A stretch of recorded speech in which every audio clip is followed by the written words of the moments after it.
Jason, after this conference, can I talk to you in the back? Okay. No, I just want to talk to you. Just between me and you. Off the record. You know, I don't do that, but we're going to do it tonight. We'll start down front. Joe? Are you going to bring up how he said there's no way you'd go 8-0? There.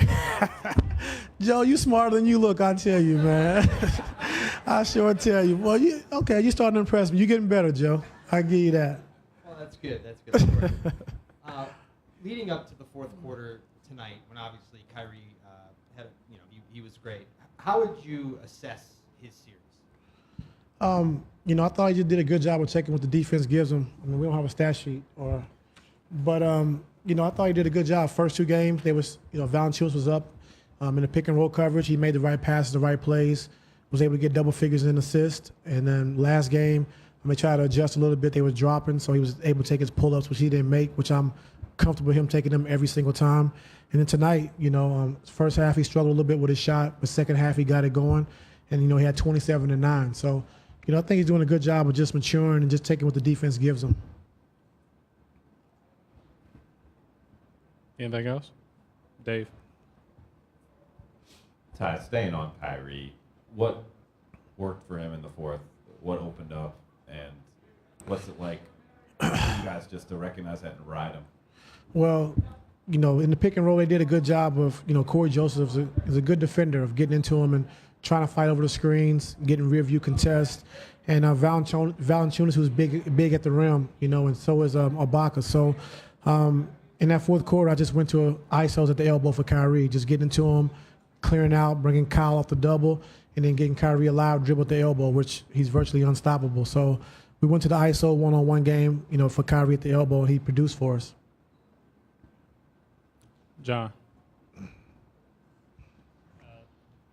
In regards to taking what the defense gives him, would you say that he's forcing less than he has in the past and being a little bit more patient in regard to getting his own shot? No, I'm just saying as far as assist numbers and assist totals. Sometimes he's going to have assists, depends on how the defense is guarding him. But for me, I need him to be aggressive, be a scorer, attacking. If they're going to be up and putting 2 on the ball, then he has to make the right play and the right pass, which he's been doing in this series. Joe, all the way in the back. Joe Gabriel, Cavs.com. Coach, you talked early in the playoffs about the importance of transition defense. 0 fast break points, I think, for Toronto tonight. How big was that? It was big. The closeout game is always tough, and I gotta give Casey a lot of credit. He had his guys ready to play. They came out, competed, took an early lead, went up 11. Got Shannon in the game to try to give us some spacing so we can score the basketball, and it worked for us. Being able to come back and having a 28-28 at the end of the first quarter was big for us. But I thought, Casey had his guys ready to play. The guys made shots. They made threes tonight, which is tough on us. I thought our rotations were a little slow tonight. But, it was a tough game for us. So we knew it was going to be coming into it, a hostile environment. They have DeRozan, Serge, Corey Joseph. So they have some good players. Even with Kyle being out. And I just got to give, Casey a lot of credit for having those guys ready to play. And it came all the way down to the end. Jason? I might be wrong, but you look like you used some lineups that you haven't used very often at times. Why was this game, of all games, the right time to unveil some of those? I don't know. You just watch film and you study, and, when it's time to try it, then you try it. It works. You look like a genius. If it doesn't, you get criticized like you always do me. So, but, it was a little different. The rotation was a little different, because LeBron didn't want to come out. And so it was a lot of different lineups on the floor. But, it worked. And guys were ready to play. And we had to go small at times to try to match up with those guys. And we went big at times. So, just trying to play cat and mouse and just try to feel and figure out what works. You mentioned something that kind of triggered something. So, when it's the postseason now, do you let LeBron tell you when he's tired? Because you have so many days off. You have so many days off between series. Just tonight, because the closeout game has always been like that. And he tries to go as far as we need him. And I know in that fourth quarter, I tried to get him out for a couple of minutes. He said, no, I'm fine. Just, give me a timeout, and I'll be okay. So, Casey called a 20-second timeout, and then I followed it with a full timeout. And then he said, okay, I'm fine. So he's able to ride it through. So, if that didn't happen, I would have had to get him out for at least a minute and a half or so. But once Casey called that 20 was big for us, and then I called a full, gave him like a 5-minute break, and that was great for us. Marla.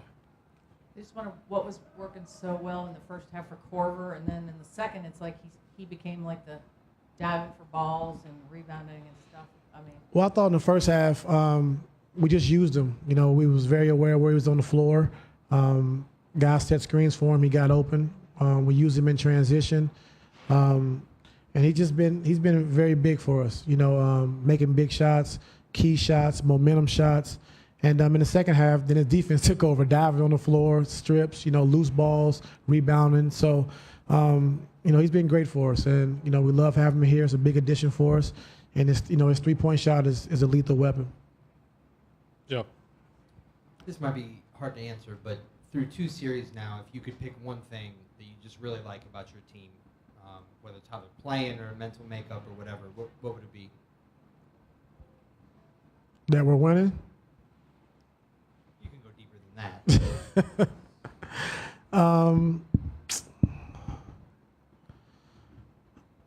I don't know. It's a lot of things. I mean, you can't just pick one, but we're a resilient team.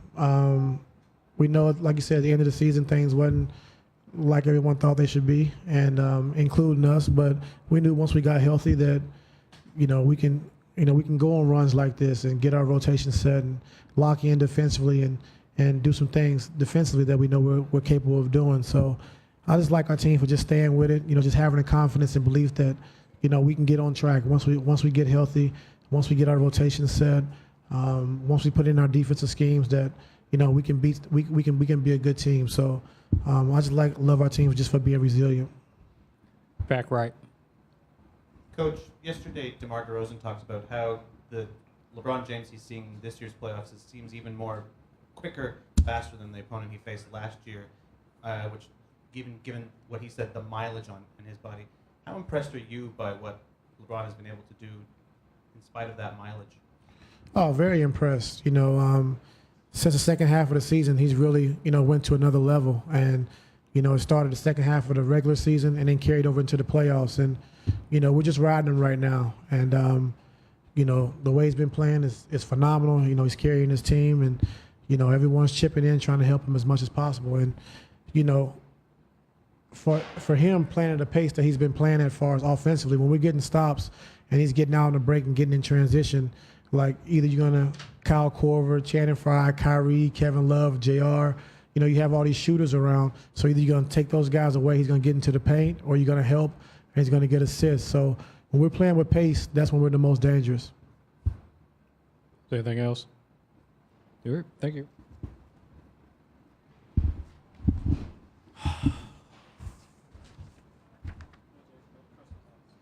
No, it's over now. Joe already answered it for him. 14. PJ Tucker. PJ Tucker, baby.